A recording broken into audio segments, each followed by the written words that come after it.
아멘. 감사합니다. 광고 말씀 먼저 드립니다. 12장의 말씀은 우리가 다 아는 말씀이죠. 되도록이면 주일 오후 예배는 좀 쉽게 하려고 이렇게 말씀을 잡았습니다. 믿음의 조상 아브라함의 이야기, 아브라함의 신앙의 시작하는 부분이기 때문에 우리는 성경을 보면서 많이 읽은 부분이고요. 다 잘 아는 부분이죠.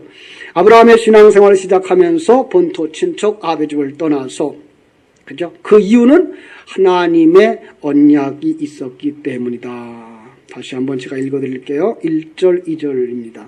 여호와께서 아브라함에게 이르시되 너는 너의 본토 친척 아비집을 떠나 내가 네게 지시할 땅으로 가라. 내가 너로 큰 민족을 이루고 내게 복을 주어 내 이름을 창대케 하리니 너는 복의 근원이 될지라. 옛날 성경으로 읽어드렸습니다. 옛날 성경이 저는 참 익숙하고요. 또 문자적 해석을 하지 않고 축자적 해석을 하는 데는 굉장히 좋습니다. 왜냐하면 하나님께서 우리가 그 신학에서 보면 축자적 영감설이라는 말이 있어요. 그 단어는 성경 속에서 여러 곳에 쓰이지만 같은 의미를 가지고 들어가서 설명을 해주기 때문이죠. 여기서 얘기하는 본토 역시 그런 거죠. 내가 나온 곳 이런 뜻이에요. 고향의 개념보다는 내가 어디에서 나왔는지를 알게 하는 곳 본토죠. 자, 이것이 하나님께서 아브라함에게 언약하신 하나님과 맺은 언약이라는 거죠. 아브라함은 이 언약을 굳게 믿었기 때문에 본토도 친척도 아비집도 떠날 수가 있었던 것입니다. 그래서 5절 아브라함이 그 아내 사레와 조카 롯과 하란에서 모든 소유와 얻은 사람들을 이끌고 가나안 땅으로 떠나서 마침내 가나안 땅으로 들어갔더라. 여기까지가 완성입니다. 1차적 완성. 그리고 그 12장 6절부터 22장 19절까지가 2차적인 완성의 과정과 그 삶의 내용입니다. 많은 사람들은 12장 1절로 5절을 주제로 보고 12장 6절부터 22장 19절을 내용으로 보기도 합니다. 그러나 많은 사람들은 그냥 하나의 이야기로 뭉쳐서 보는데 우리는 두 개의 십자가를 보듯이 이 아브라함의 인생을 둘로 나누어 보시면 아주 좋습니다. 하나는 첫 번째 십자가 예수 그리스도의 오심을 예수 그리스도 안에서 완성된, 그래서 아브라함은 하나님의 부름받는 데서부터 가나안에 들어간 것까지를 하나의 그림으로 십자가에다 묶습니다. 그리고 이제 12장 6절부터 두 번째 십자가, 우리가 사는 인생길이죠. 그 인생길의 출발점으로부터 시작해서 그 하나하나 거쳐 22장에 완성되는 그림으로 보시면 그의 두 번째 십자가의 이야기가 되는 것입니다. 그렇습니다. 이렇게 보면 구원의 과거, 현재, 미래를 잘 볼 수가 있습니다. 그리고 아브라함의 일생을 통해서 구원론을 설명하고 있는 것을 잘 볼 수가 있습니다. 그 중에 오늘은 언약, 하나님의 약속을 붙잡고 가는 아브라함을 살피려고 설교 제목을 언약을 붙들고 어떡하자? 살자. 그죠? 언약을 붙들고 살자. 그랬습니다. 왜냐하면 아브라함을 통해서 그려주는 그림이 다른 사람이 아닌 곧 여러분과 내기 때문에 그렇습니다. 그 말을 어떻게 믿냐고요? 갈라디아서 3장 6절로 9절이 뒷받침해 줍니다. 우리 갈라디아서 신약성경이죠. 갈라디아서 3장 6절로 9절 한번 보시겠습니다. 3장 6절로 9절 이렇게 말씀하고 있습니다. 아브라함이 하나님을 믿음에 그것을 그에게 의로 정하셨다 함과 같으니라. 그런즉 믿음으로 말미암은 자는 아브라함의 자손인 줄을 알지어다. 또 하나님이 이방을 믿음으로 말미암아 의로 정하실 것을 성경이 미리 알고 먼저 아브라함에게 복음을 전하되 모든 이방인이 너로 말미암아 복을 받으리라 하였느니라. 그러므로 같이 읽어요. 시작. 믿음으로 말미암은 자는 믿음이 있는 아브라함과 함께 복을 받느니라. 그랬죠? 아브라함과 함께 아브라함이 받은 복을 어떤 사람이? 믿음의 사람이. 누구죠? 내가. 그렇죠? 여러분과 내가. 그럼 성경이 말하고 있는 그 언약이 무엇이기에? 아브라함은 그 언약을 붙잡고 살았으며 믿음의 조상이라고 하는, 복 있는 사람이라고 하는 칭함을 받았을까요? 먼저 아브라함이 살던 시대 배경을 한번 보시고요. 그리고 아브라함이 살던 그 환경을 살펴보았으면 좋겠습니다. 여러분, 아브라함은 어느 시대 사람입니까? 아브라함 시대 사람이죠, 그죠? 그런데 아브라함이 출애굽하기 바로 전장을 보면 그 사람이 살던 시대가 나옵니다. 전장이 몇 장이에요? 11장. 창세기 11장에 어떤 내용이 나오죠? 바벨탑을 쌓는 사건들이 나옵니다. 그죠? 11장 1절부터 9절에 보면 언어가 하나고 말이 하나고 모두가 하나 되었더라. 노아 홍수 후에 인간들이 완전히 한 무리가 됐어요. 거의 좋은 뜻에서 한 무리가 되었으면 괜찮겠는데 그들은 뭐예요? 벽들 만들어서 성을 쌓고 탑을 쌓고, 그래서 4절 뭐라고 말하는가 하면 11장 4절 또 말하되 성읍과 탑을 건설하여 그 탑 꼭대기를 하늘에 닿게 하여 우리 이름을 내고 온 지면에 흩어짐을 면하자. 인간적인 관점에서 보면 괜찮죠. 좋은 겁니다. 여기에 함정이 있습니다. 하나님은 이 땅에 영원히 살 것처럼 이 땅에 뿌리 내리게 하지는 않습니다. 그걸 원치 않습니다. 왜죠? 하늘나라가 있기 때문에 그 하늘나라에서 살려고, 그 나라에 살게 하기 위해서 이 땅을 훈련의 장소, 과정으로 주셨기 때문에 우리가 여기에 정들이고 여기에다가 뿌리 내리는 걸 원치 않기 때문입니다. 그리고 감히 하나님이 계신 하늘까지 기어오르려고 하는 그런 행위들을 보게 되는 거죠. 뿐만 아니라 하나님은 하나님의 이름을 내리기를 원하는데 여기서는 자기들의 이름을 내기를 원하고, 하나님은 이 땅에서 나그네 삶을 살기를 원하는데 그들을 이 땅에다가 아주 영원한 고향으로 삼으려고 하는 것입니다. 그래서 4절 말씀을 다른 말로 말하면 하나님의 뜻을 완전히 정면 도전하는 사단의 사고를 가진 무리들, 이렇게 나옵니다. 그런데 그럼 모두가 다 하나면 누구까지 포함되어 있습니까? 아브라함까지 포함되어 있습니다. 예. 여러분, 아브라함이 그들과 전혀 다른 사람이 아닙니다. 그리고 그 시대의 그 아브라함과 그 시대의 그 바벨탑을 쌓던 그들만 이렇게 악한 것이 아니라 온 이 세상에 살고 있는 모든 인류가 이 상태라고 하는 사실을 우리에게 보여주고 있는 겁니다. 우리가 이 세상에서 교회로 뛰어나오기 전에 우리는 그들과 다를 바가 있었습니까? 아니, 지금 우리가 이처럼 예배를 드리는 삶을 살지만 세상 속에 나가면 세상 사람들보다 얼마나 다른가요? 아니요. 그들과 다를 바가 없이 살아갑니다. 이게 죄인들의 속성입니다. 하나님의 의견에 정면 대결하려고 하는, 하나님이 원하는 것을 하지 아니하고 하나님이 원치 않는 내 것을 하려고 하는, 그리고 자기 이름을 내려고 하고 하나님만큼까지 높아지려고 하는, 이것이 바로 죄인의 속성인데 아브라함도 그런 부류였다라는 겁니다. 또 하나의 배경이 있습니다. 그건 잘 알려지지 않은 배경인데 우리는 다 알고 있는 배경입니다. 아브라함의 아버지가 뭐 하는 사람이었다고요? 우상 만드는 사람이었다는 거죠. 그죠? 그리고 그가 살았던 그 갈대아 우르라고 하는 지역이 수메르 문화, 바벨론 문화의 중심지입니다. 당시 그 문화의 중심에 뭐가 있었겠어요? 신당이 있죠. 신당이 있고 거기에 우상들이 있는 거예요. 그래서 아버지는 그 우상을 만드는 사람이었다, 우상을 파는 사람이었다라고 말합니다.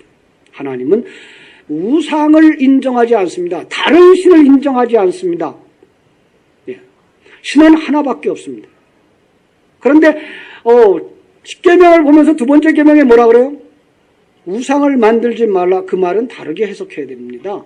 나를 우상으로 섬기지 마라 합니다.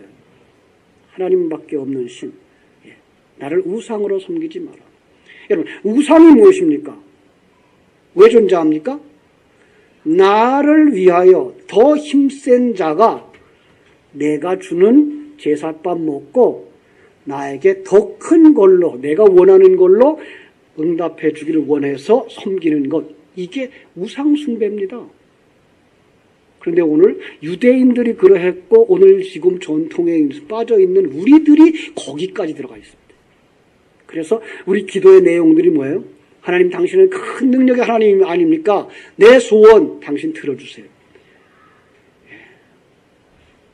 하나님을 위하여 우리가 존재해야 되는데 우리는 거기서 하나님의 뜻을 헤아려 보지 못하고 하나님의 계획을 헤아려 보지 못하면 우리는 내가 중심이 되어서 하나님 놔두어 주어야죠. 놔두어 주지 않는 하나님은 필요 없습니다. 그게 예수님 십자가에 못 박는 겁니다. 그게 우상 숭배인 겁니다. 오늘 우리 예장합동축교회는 감사하게도 강단에 십자가가 없죠. 왜요? 십자가는 어디에 있어야 됩니까? 우리의 삶 속에 있어야 되는 겁니다. 아직 예수가 밖에 있는 예수라면 여러분은 우상으로 섬기고 있는 것이기 때문에 그렇습니다.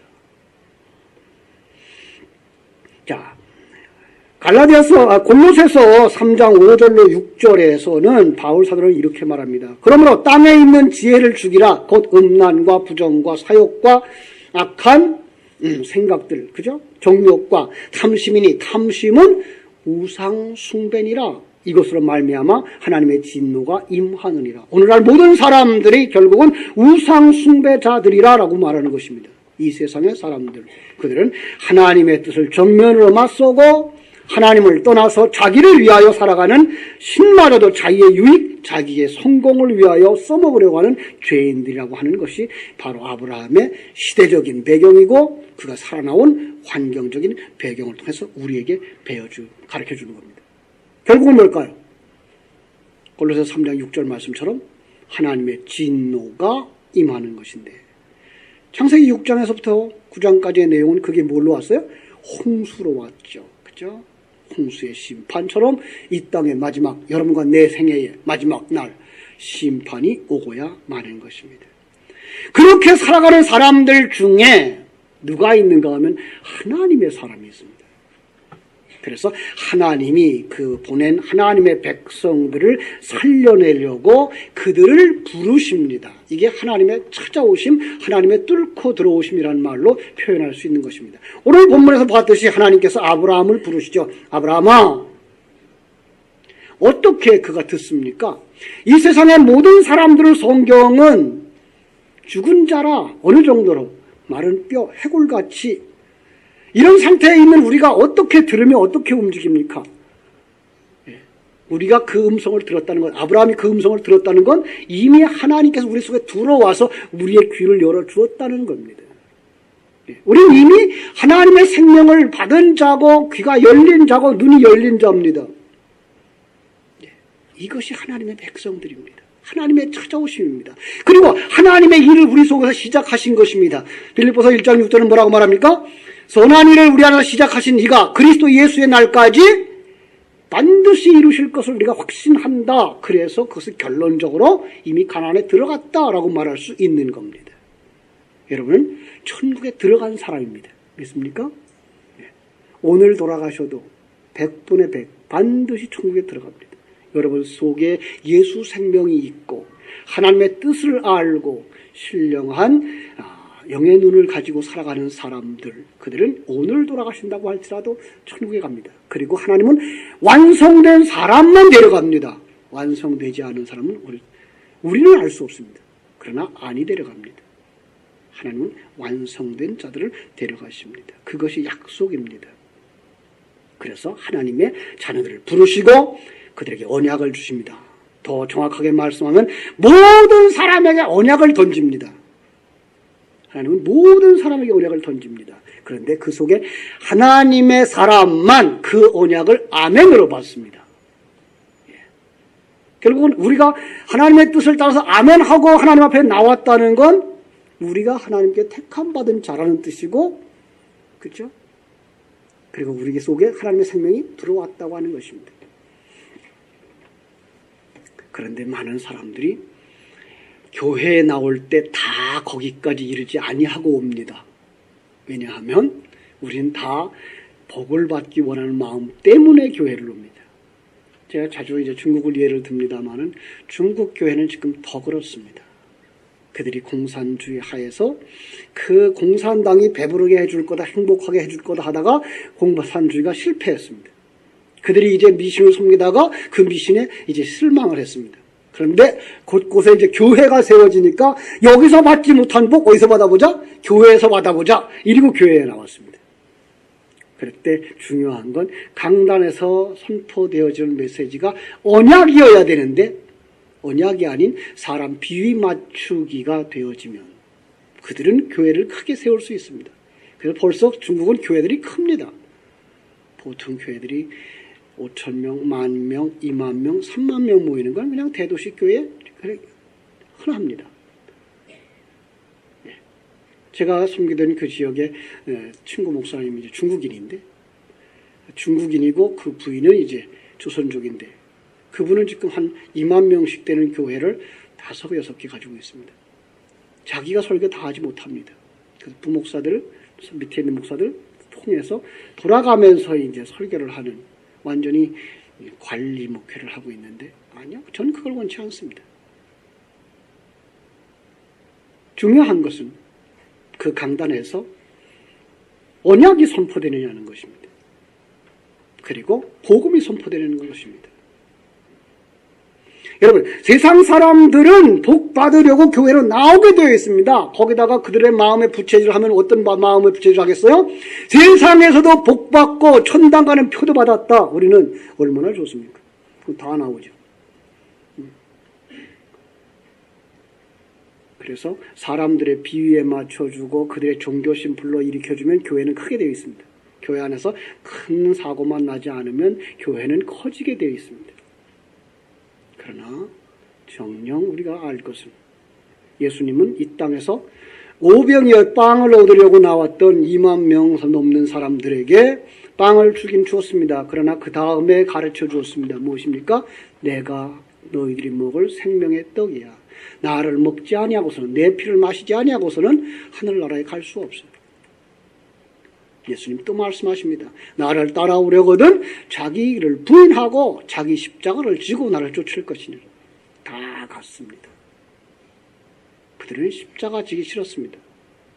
예, 언약이 선포되어졌습니다. 그런데 거기서 아멘 하고 따라 나오는 사람들만 하나님의 자녀입니다. 예수님 그 복음 선포하자 몇 사람 남고 다 갔습니까? 제자들만 남고 다 갔습니다. 그 제자들이 12명입니다. 12이라는 숫자 하나님의 아들들이라고 말씀을 했습니다. 예수님 십자가에 못 박고 예수님 부활하고 승천했습니다. 마가의 다락방에 몇 명 남았습니까? 120명입니다. 역시 12 곱하기 10입니다. 하나님의 자녀들만 모이는 곳이 교회입니다. 바라기는 우리 모두 다 그 자리에 들어있는 하나님의 자녀가 되어지기를 주님의 이름으로 축원합니다. 모두 다 교회에 올 때는 자기 소망 욕심 가지고 옵니다. 요한복음 4장에 나오는 사마리아 여인의 이야기입니다. 그는 사람들의 낯을 피해서 한낮에 자기의 욕망을 채우려고 우물가에 나왔습니다. 그는 자기의 욕망을 채우려고 남편을 몇이나 바꿨어요? 5이나 바꿨습니다. 그런데 거기서 우물가에서 누가? 예수 그리스도가 복음을 선포해 줍니다. 그의 문제가 해결되었습니다. 그러자 그는 창피한 것도 잊어버렸습니다. 그전에는 자기 체면 때문에 사람들 앞에 서기 부끄러웠지만 이제는 내가 죽었습니다. 내 안에 그리스도께서 살았습니다. 그래서 담대히 그들 속에 나가서 그리스도라고 내가 만났다고 선포함으로 그들이 예수 앞에 나와서 복음을 듣게 되는 겁니다. 그렇습니다. 언제든지 교회는 진리의 복음을 선포해줘야 되는 것입니다. 그렇습니다. 이렇게 항상 복음은 선포됩니다. 진리는 선포되어집니다. 그런데 듣는 사람이 두 종류로 나타납니다. 마태복음 21장 28절로 31절에도 보면 어떤 사람에게 두 아들이 있었는데 큰아들에게 얘기합니다. 오늘 포도원에 가서 일하라. 예, 그러고는 안 갔습니다. 또 작은 아들에게 말합니다. 아들아, 오늘 포도원에 가서 일하라. 싫어요. 날씨가 이래 더운데. 그런데 그가 어떻게 했다고요? 돌이켜. 그죠? 돌이켜. 뉘우치고 포도원에 가서 일했다 그랬습니다. 똑같이 선포드립니다. 포도원에 가라. 네. 생명이 있는 교회에 가라. 똑같은 이 약속이 선포되어집니다. 그 약속이 오늘은 뭐라고 선포되었습니까? 창세기 12장에서 너는 너의 본토 친척 아비집을 떠나 내가 네게 지시할 땅으로 가라. 내가 너로 큰 민족을 이루고 내게 복을 주어 내 이름을 창대하게 하리니 너는 복의 근원이 될지라. 예. 그런데 아무도 그걸 따라갈 사람이 없습니다. 여러분과 나는 그럼 어떻게 여기까지 왔습니까? 하나님의 성령이 뚫고 들어온 겁니다. 그래서 구원을 뭐라 그래요? 은혜로 받았다라고 말하는 것입니다. 에베소 2장 8절로 9절 너희가 그 은혜로 말미암아 믿음으로 구원을 얻었나니 이것은 너에게서 난 것이 아니고 하나님의 선물이라. 그걸 에레미야서 31장 33절에서는 뭐라 그래요? 하나님의 율법을 너의 마음에 기록했다라고 하시고 요한복음 1장 14절에서는 말씀이 육신이 되어 우리 가운데 임하셨다라고 말씀하는 것입니다. 그걸 갖다가 요한복음에서는 아들을 가진 자다. 이게 영접한 자고 가진 자고 생명을 가진 자고 하나님의 부름에 약속한 자들입니다. 이 사람들이 그 언약을 따라 사는 자들입니다. 불신자들은요. 복음을 밖에서 찾습니다. 난 괜찮은 자야. 그래서 내게 뭐만 가르쳐주면 난 할 수 있어. 바리새인들이었죠. 그런데 예수님은 하나님은 뭐라고 말합니까? 에레미야서 31장 31절 32절에서 보면 내가 너희의 남편이 되어 손을 잡아 끌어서도 너희는 오지 않았다. 밖으로서 끌면 안 갑니다. 그래서 예수님이 뚫고 들어오시는 방법으로 우리 속에 들어온 것입니다. 에레미야 31장 31절에 나타나는 약속이 하나 있는데 뭔가 하면은 그 약속, 뚫고 들어오는 그 약속의 내용은 나는 너의 하나님이 되고 너는 내 백성이 되리라. 우리 한번 따라합시다. 나는 너의 하나님이 되고 너희는 내 백성이 되리라. 이게 성경 전체를 묻고 있는 언약입니다. 예. 창세기 12장 아브라함에게도 한 이야기지만 이것들을 그대로 살펴보면요. 요한계시록 21장 7절까지 계속해서 요한계시록 21장 7절은 조금 단어를 바꿨습니다. 뭐라고 바꿨는가 하면 나는 저의 하나님이 되고 그는 내 아들이 되리라 그랬습니다. 결국은 하나님은 이 땅에서 우리를 아들 만드는 일을 하시는 겁니다. 그 똑같은 낱말을 가지고 문장을 만든 첫 구절이 출애굽기 6장 7절입니다. 너희는 내 백성이 되고 나는 너희 하나님이 되리니. 그래서 하나님의 관심은 이 세상 속에서 모든 사람에게 아니고 자기 백성에게만 있습니다. 그래서 하나님은 곳곳에서 내 백성을 내보내라. 내 백성의 부르짖음을 내가 들었다. 내 백성을 치료하고 위로하라. 내 백성이 너희 손에서 건져내리라. 종합해보면 그게 창세기 3장 15절입니다. 그래서 우리는 창세기 3장 15절을 뭐라 그래요? 원시복음이라 그러죠. 그죠? 우리 한번 창세기 3장 15절 가볼까요? 창세기 3장 15절.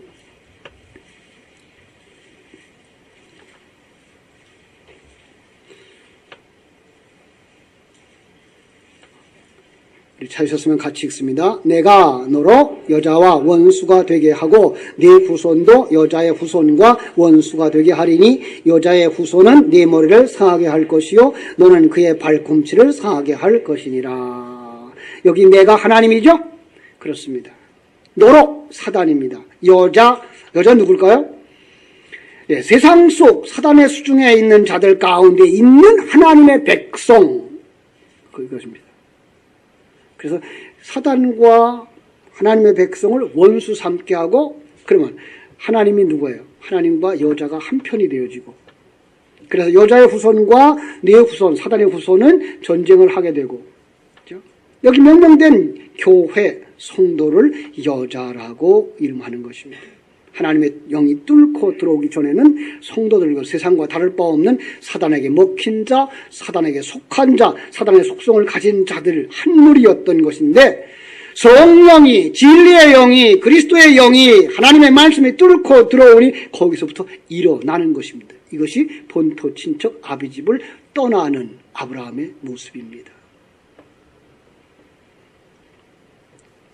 그리고 그가 어디로 갑니까? 내가 지시할 땅으로 가라. 거기 어딜까요? 예. 아브라함이나 그 역사로 보면 그들은 가나안 땅입니다. 그러나 우리는 그곳이 어디로 봐야 되죠? 천국입니다.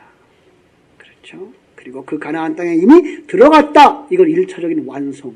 그래서 구원은 이미 완료적이다. 예. 구원 받았습니다. 예. 그런데 불구하고 우리는 또다시 구원 받으러 갑니다. 여기가 이제 창세기 다시 12장으로 가보면 그 9절에 나오는 내용입니다. 점점 남방으로 옮겨갔더라. 예. 여기 방향이 나옵니다. 8절, 9절에 보면 거기서 베델 동쪽은 저주의 땅입니다. 예. 그래서 달마가 동쪽으로 간 겁니다. 서쪽은 은혜의 땅입니다. 약속의 땅, 천국을 약속합니다. 그래서 이스라엘 백성들이 가나안에 들어갈 때도 어디로 갑니까? 동쪽을 돌아서 서쪽으로 들어갑니다. 그럼 남쪽은 어딜까요? 남쪽은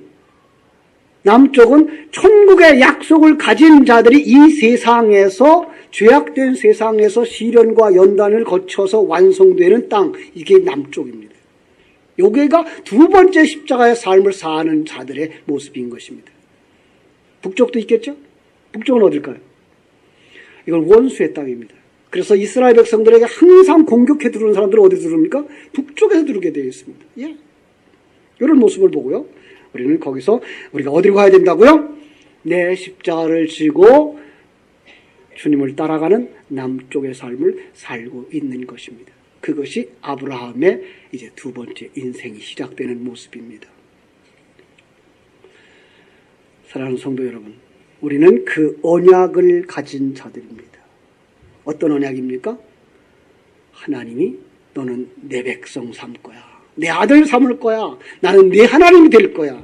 그걸 가르쳐주기 위해서 이미 하나님 우리 속에 뚫고 들으셨고 우리 안에 거하시고 우리와 함께 십자가를 지고 우리의 길을 가는 것입니다.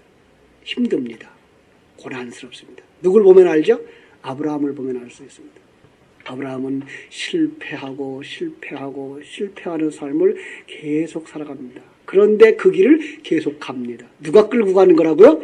히브리서 11장은 그걸 아브라함의 믿음으로 그랬는데 그 믿음은 하나님의 믿음입니다. 하나님의 계획이고 하나님의 장중에서 그를 만들어 가시는 것을 믿음이란 말을 쓰고 있는 것입니다. 사랑하는 여러분, 힘드시죠? 이 땅에 살아가는 동안 우리 힘들어요. 그리고 안 가고 싶은 길도 있어요. 주의 일을 하다 보면 너무 하고 싶지 않아요. 어떤 땐 예배당 나오고도 싫죠. 그런데 나오셨잖아요. 그죠? 하나님이 여러분을 이끄셔서 나오신 겁니다. 은혜입니다. 잘 가고 계시는 겁니다. 거기서 힘들 때마다 넘어지지 마시고 하나님의 약속을 붙잡으십시오. 만들 거야. 반드시 될 거야. 가나안에 들어갈 거야. 그리고 하나님이 이루시는 거야. 나는 거기서 내려놓고 주님 따라갈 때 주께서 여러분들을 분명히 완성시켜 주실 줄로 믿습니다. 기도하겠습니다. 하나님 우리 아버지, 하나님의 크신 사랑과 은혜를 감사하고